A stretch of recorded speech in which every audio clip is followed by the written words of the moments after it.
Welcome back to Industries in Motion podcast from RBC Capital Markets. Reminder, this is where we'll be exploring what's new and what's next in today's fast-moving markets and industries to help you stay ahead of the curve. Please listen to the end of this podcast for some important disclaimers. My name is Mark Odendahl, and I'm co-head of global research here at RBC Capital Markets. And I'm really excited to have Matt Hedberg on the podcast today. Matt is RBC's head of global TIMT research. Matt, welcome back. Thanks, Mark. Happy to be here. So the reason we wanted Matt on the podcast today was Matt led a team of RBC analysts to publish an RBC Imagine report on generative AI across many of the sectors that we cover in research. And that was a follow-up to an RBC Imagine piece that we did a number of years that had a theme of AI activated. We're obviously now seeing that. So we're really looking forward to hitting on some points that Matt and the team detailed in that report. Also, RBC as a franchise has had a busy period of investor conferences, one of which being our private technology conference that we held a few months ago. That's where we had 40 private technology companies, primarily in the software and internet space, and AI was a big topic at that conference. So we have this multi-sector report. We have this conference that had a lot of cutting-edge private technology companies attending, and we have Matt Hedberg here to talk about it. So we're really excited. Let's start with the report, Matt. Tell us a little bit, kind of big picture, why you did the report, why the team did the report, the follow-up, and then let's dig into quantifying AI in terms of some of the disruptive potential, specifically in TIMT. It's always fun to watch technology trends over the years, and generative AI, we think, is one of these next megatrends. Really, the impetus of this report, it really started from our RBC Imagine report from 2021 that had the AI activated theme in there. And, really from there, GenAI has taken on a whole new perspective, I think, in the world, whether you're an enterprise or you're a consumer. Everybody knows what it is these days. And so, really why this report came about is, we were giving a lot of these generative AI discussions, and obviously we have a focus on TIMT, but a lot of times the questions were, but how is generative AI going to impact the broader economy, whether we're talking about financial services, consumer brands, obviously within TIMT, but within oil and gas. And that really sparked this idea for this cross-sector view of generative AI, where we brought a number of research analysts together to offer their unique perspectives on how we think generative AI will shape the industry over the next several years. And just to put it sort of succinctly, we think generative AI has the potential to disrupt the entire ecosystem. We think it will significantly change the way businesses, communities, people interact with one another and machines. And while we do think this will take several years to play out, we think the proliferation of generative AI will reshape generations ahead, similar to the way the PC, internet, mobile phone, cloud computing, social media, all these things have impacted us today. And so I would say we are bullish on the technology change, and we think there's both positive changes coming from revenue generation or maybe improve margins. We also think there's the opportunity for disruption in terms of really changing the way sectors interact. We do think this is going to take time. And within the report, we also outline a number of the limitations, which I know we're going to get into. I think I'll go right to where I think a lot of people are thinking right now. Where are we seeing specific examples of generative AI driving revenue? Sure. Yeah, that is, it is the number one question that we get in terms of who's in a better position to monetize things, who is potentially at risk for disruption.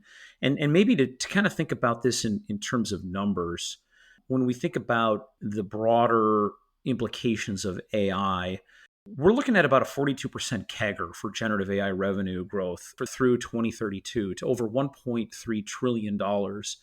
Within that, we think $280 billion is from software, and that's growing 69% through 2032. So We certainly think there will be revenue generating opportunities, and we think we're on the very, very early innings of this. But we think just given the rate and pace of innovation, the proliferation of GPUs, and I know we're going to get to this, but the innovation coming out of private tech is really, we think, remarkable these days. We think that opportunity to generate revenue for these software companies will be significant. Within the report, we outline a number of companies that are showing real generative AI products today. Obviously, it goes without saying Microsoft with ChatGPT, with Copilot. So that's the obvious example. But there's others that are also maybe less obvious to people, but things like within cyber, CrowdStrike has an offering called Charlotte AI, which is effectively a co-pilot for a security engineer to help them better execute their day-to-day activities. And as a security engineer, it's a real challenge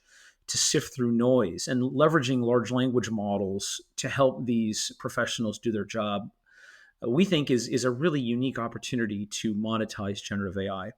There's others like ServiceNow, which is a name that we've known for a long time. They are also using large language models to improve the workflow. We also see it within companies like Adobe that's leveraging generative AI to help creative professionals create content quicker. And so it's very early, Mark, and I would say that the rate of adoption is still early. The rate of disruption is still early, but we think as these GPUs will proliferate, as organizations build their broader generative AI strategy, we think these revenue opportunities will proliferate and really change, I think, the course of a lot of these companies' futures in terms of being able to really monetize and provide value to consumers. So it's very early, but within this report, we outline a number of use cases, specifically within TIMT, but some of the early green shoots are exciting for us.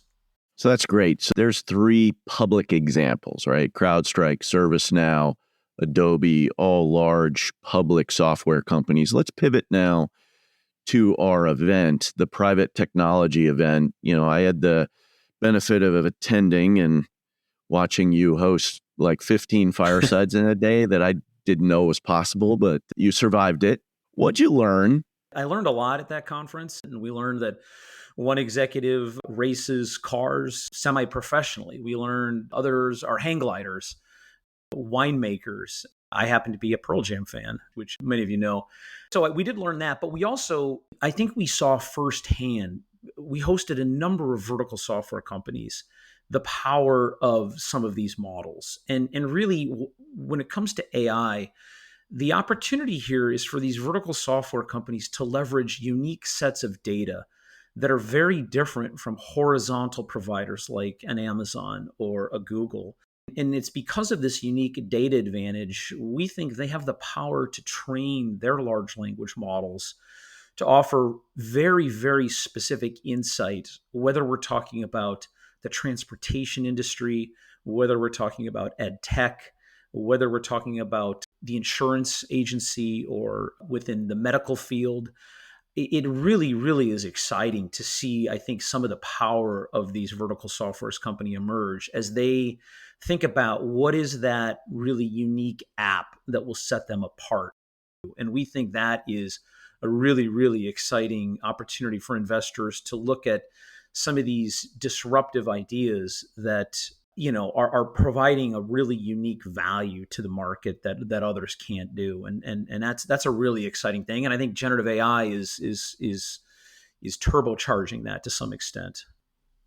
Yeah, it was obvious that some of these vertical experts have built-in advantages for generative AI because of their data in the auto sector or the wealth management sector or the various verticals we had representative. But key to that is structured data. And as you know, there's a lot of unstructured data out there. How are they going to help these vertical software companies turn that unstructured data into structured data so they can build AI models around it? It's a great question. Obviously, we all understand that the power of unstructured data, and that could be tweets, that could be social media posts, that could be text or audio. There's an untapped opportunity to leverage unstructured data and give customers and companies the power to provide unique insights into whatever it is they're trying to solve. And so this really gets into a whole next wave of technology. Effectively, it comes down to this whole idea of data lakes and giving customers the opportunity to pull insights from some of this unstructured data. But ultimately, yeah, it's understanding that, not all answers come out of rows and columns, but sometimes it's, what's the sentiment of a call? What are some key words that could offer insights into, either converting that customer to an upsell or saving the customer if there's some frustration? And that's all unstructured data. And so, yeah, the power of these models are extremely interesting to us, and a lot of them are being built on the back of GPUs, and that we talk about in the report how that's one of the limiting factors. As we all know, the scarcity of GPUs is still one of the bigger issues out there. Now let's pivot a little bit and talk about one of your specialties, and that's security. Let's dig into a little bit more. How are developers rethinking security fabrics to protect very sensitive generative AI data? Yeah, it's a great question, and when I talk to CTOs or software companies, and we ask what some of the bigger limitations are to generative AI adoption, obviously scarcity to talent or limited access to GPUs is a big part of it. But increasingly, we're hearing from many CTOs and companies that it's just protecting sensitive data, data governance, data privacy is of utmost importance. I've seen examples firsthand of LLMs being asked a question, and all of a sudden the LLM is just bringing back sensitive data. Being able to lock that data down to understand that there's parameters around data retrieval is a huge, huge concern for a lot of organizations, and is causing a lot of these companies to have to kind of pause a little bit and understand that we have to think through our security fabric a bit differently as these LLMs open up data that maybe wasn't even visible previously. We talked about CrowdStrike earlier offering a co-pilot to security engineers, but there's other companies, a small cap company called Varonis is offering data governance and data privacy solutions that really help companies figure out where sensitive data sits and how that sensitive data should interact with these large language models. And so we think as time goes on, as we rethink the security fabric for this new world, we think that that could be one of the primary value unlocking opportunities to really then unleash the full power of these models. So yeah, we're still early, and we're talking about more generative AI from the customer lens, but also cybersecurity vendors are also building tools to better combat malware and cyber criminals. And so there's a whole offensive angle to generative AI that can help these companies become more agile in stopping some of these cyber threats even sooner.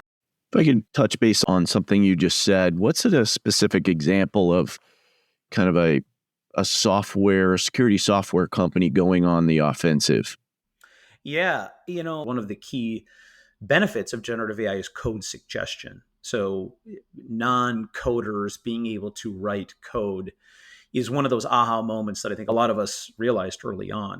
So we do think that some of these bad actors are also leveraging generative AI tools for their own code suggestion uses. And we think that could proliferate malware at candidly an unprecedented rate. And so from an offensive perspective, there's companies like Palo Alto Networks that's seeing this increase in bad actors writing malicious code, maybe at a more rapid pace. And they are fine-tuning their own AI algorithms to find where some of this new malicious code may be residing. And some of it is pattern recognition. Some of it is combining multiple data points across network, endpoint, and cloud. It's another emerging threat. And so when we look at cyber, not only could it be helping to stop some of these bad actors from an offensive perspective, but it also offers companies a way to better utilize their own staff and perhaps not grow their cybersecurity staff as rapidly because of things like Charlotte AI that CrowdStrike offers. So yeah, it's multiple factors, and we think we're still in the very, very early innings of realizing some of the benefits here from a cyber perspective. If you could talk a little bit more about some of the other limitations for companies achieving some of their Gen AI vision.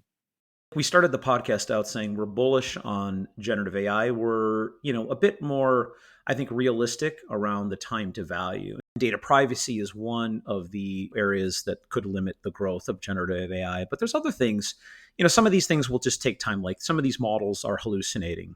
And, that's just going to require more data and more training. Some of these models cost $500 million to train. And so, some of the issues here is that, some of the bigger vendors could get bigger over time. Potentially, from a regulatory perspective, you're seeing, the top 4 or 5 tech companies capture a large part of the S&P market cap weighting. And so when we think about, the power accruing at the top, it's something that I think a lot of customers think about as well. I think a lot of companies could get concerned, if one vendor or 2 vendors controls a lot of their IT fabric. And so we do think that some of these concerns work their way out over time, but it's something that we think, is a big question mark for IT executives. One of the other limitations is finding dollars. A lot of these companies are working with relatively flat IT budgets, and trying to find dollars to fund these AI projects is also a challenge. And so that means de-emphasizing other projects, non-mission critical aspects of their tech spend get deprioritized as well. And so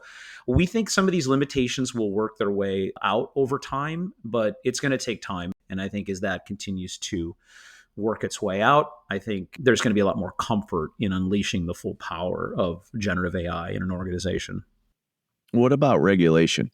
Yeah, I mean, it's a huge question. There's this question around, the DOJ and potentially have to, kind of watch some of these platform vendors continue to grow, but also start to kind of question the accrual of power, because it becomes really a race to get data. And those vendors that have the most data ultimately, we think, win. And, it begs a question, some of these smaller vendors, how are they able to compete with some of the bigger vendors if they don't have the quality of data? Now, we spent a bit of time talking about how vertical software is a unique set of data that the bigger platform vendors don't have. But we do think that as time progresses, I think a lot of regulatory bodies, countries, will think long and hard about where this power is accruing. Does anything need to happen there to kind of level the playing field? Some of it could change, from an M&A perspective. There's been a lot of questions around, M&A and is the DOJ watching M&A more closely because it could fuel further market share gains. Well, Matt, this has been fantastic. We're very fortunate to have you and the rest of the tech team so involved in this mega theme across all sectors that we cover at RBC. So really appreciate your time today. I want to end it with something you touched on earlier in the podcast, that you love Pearl Jam. Pearl Jam's kicking off their summer tour. Where's the best venue to see Pearl Jam play? Now we're talking, Mark. For anybody who's seen a concert over the last several years, would Wrigley Field in Chicago is an absolute must. The other fun venue is Madison Square Garden. And, they always put on a heck of a show there. So, yeah, we're looking forward to a few of those. This has been fantastic. Thanks, Matt. And I really appreciate our partnership and look forward to having you on many times in this venue to help investors navigate this opportunity. Thanks, Mark. What else lies ahead in today's ever-evolving markets and industries? We will be keeping track right here on Industries in Motion. Until then, thank you for joining today, July 8th, 2024, to have this discussion with Matt on generative AI. Make sure you subscribe to Industries in Motion wherever you listen to your podcasts. If you'd like to continue this conversation or are interested in more information around this topic, please contact your RBC representative directly or visit our website at www.rbccm.com/Industries in Motion for further insights. Thank you very much and look forward to talking to you next time. This content is based on information available at the time it was recorded and is for informational purposes only. It is not an offer to buy or sell or a solicitation, and no recommendations are implied. It is outside the scope of this communication to consider whether it is suitable for you and your financial objectives.